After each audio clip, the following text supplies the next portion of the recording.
Sim, irmão. Eu não consegui entender a pergunta. Pode repetir, por favor? A pergunta é, não é que nós, os africanos, hoje, nos fizemos muito de vítima e não queremos despertar, porque a gene da inteligência é do africano. Os ocidentais roubaram a nossa espiritualidade, fizeram o catolicismo para vir nos dominar.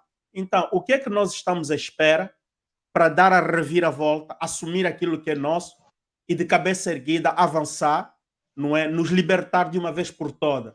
Porque um tempo nós éramos um povo livre. O porquê que nós não queremos assumir isso? Continuamos a chorar, a chorar, a chorar. Ah, o culpado é ele, o culpado é ele. Como é que podemos dar a reviravolta? Essa é a pergunta, mãe. Entendi, irmão. Pois é. Essa é uma pergunta que vai passar realmente por um... não tem outra forma que não levar o nosso povo ao conhecimento da verdade. Mas quando eu digo conhecimento da verdade, não é aquela que só aponta quem é o nosso inimigo, quem é o nosso opressor. Nós já sabemos quem é o nosso opressor, ele já é conhecido, ponto. Mas é necessário dizer sim para os nossos jovens, principalmente, para as nossas crianças, como se deu esse processo de opressão. Eu, sinceramente, acredito que há uma grande diferença entre apontar o inimigo e apontar como surgiu, como é que foi feito esse processo. Que quando nós nos despertamos para o como que se deu isso, aí sim há o entendimento, aí sim nós podemos criar formas de, daí para frente, nos alicerçar na nossa emancipação. E daí, como é que eu cheguei nesse princípio? Eu consultei 2 documentos que eu quero, sim, compartilhar com os irmãos, peço a licença, tá bom? Okay. Mas como a nossa live vai alcançar muitas pessoas, e essas pessoas, de fato, têm esse questionamento, como é que eu vou sair disso? Mas aí eu quero dizer algo para deixar registrado para os nossos que ainda virão assistir essa live, que lá em 1452, precisamente, foi feito um tratado que legalizava oficialmente que nós tínhamos que ser reduzidos como seres inferiores. E esse tratado ele foi feito por um carinha chamado Papa Nicolau, ele era um rei de Portugal, e dizia assim, um trecho: nós concedemos por esses presentes documentos, com as nossas autoridades apostólicas, o pleno livre-arbítrio e permissão de invadir, buscar, capturar e subjugar os pagãos e qualquer outros incrédulos e aqueles que são incrédulos a Cristo, onde quer que estejam, como também os seus reinos, consulados e principados e todas as suas propriedades, e reduzir suas pessoas à perpétua escravidão, e apropriar, converter em seu uso e proveito de seus sucessores, os reis de Portugal em perpétuo ou supramencionados reinos e outras propriedades, e poderes, e isso também foi estendido até os reis da Espanha. Isso foi um acordo de 1452 e a gente vemos essa sequela, essa consequência até os nossos dias atuais, porque foi feito no imaginário coletivo do povo africano que nós tínhamos que ser animalizados, seres inferiores, subjugados, mas não é essa a verdade. Isso foi algo que nos foi imposto.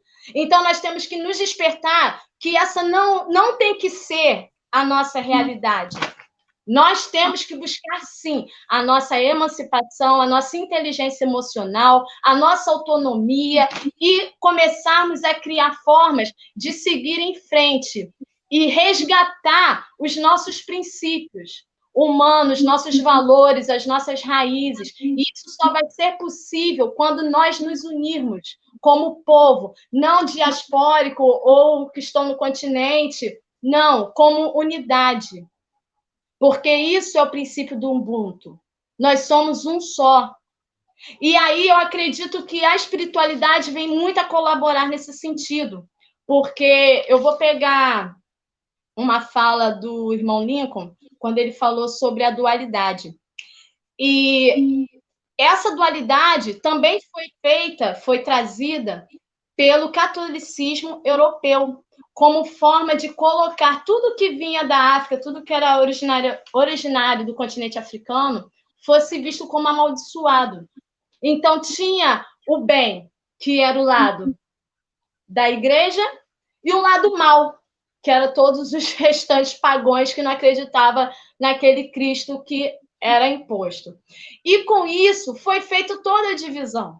O bem, o mal, superior, inferior, e sempre o europeu, claro, estava no seu predomínio, né, máximo. E com isso ele conseguia dominar os outros povos. Mas também que não é uma verdade. Não é uma verdade. Na linha que eu me identifico mais aqui no Brasil, que é o candomblé, que teve que virar uma religião para resistir, igual lindamente falou o irmão Ronaldo, que foi através do candomblé que nós conseguimos manter as nossas raízes, as nossas proximidades com o continente africano. É ali que nós aprendemos sobre a cultura, as línguas, os costumes, certo? E até hoje nós passamos um para o outro através da oralidade. Isso é muito importante para nós, para a nossa resistência. Nós cremos na espiritualidade que diz o seguinte: não tem bem e mal, superior e inferior. Quando eu olho para o meu irmão preto, quando eu olho para a minha irmã preta, para o meu irmão africano, eu me vejo nele.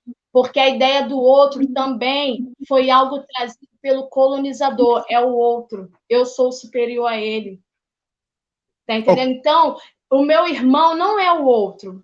Eu vejo eu no meu irmão. O meu irmão sou eu. E ali eu trato ele como igual, como semelhante. Então, se eu trato meu irmão como semelhante, se eu sou capaz de tratar o meu irmão como semelhante, eu quero valorizar esse meu irmão, eu quero incentivar, eu quero investir, eu quero fortalecer, eu quero andar lado a lado, impulsionar ele. E eu acredito que através daí, irmão Álvaro, chegando no que o irmão falou, é a partir daí que nós conseguimos construir a nossa emancipação. Quando nós pararmos de fazer a diferença entre nós mesmos. Quando eu olhar para o meu irmão e me ver nele, o sucesso meu depende do sucesso do meu irmão também. Gratidão, obrigada.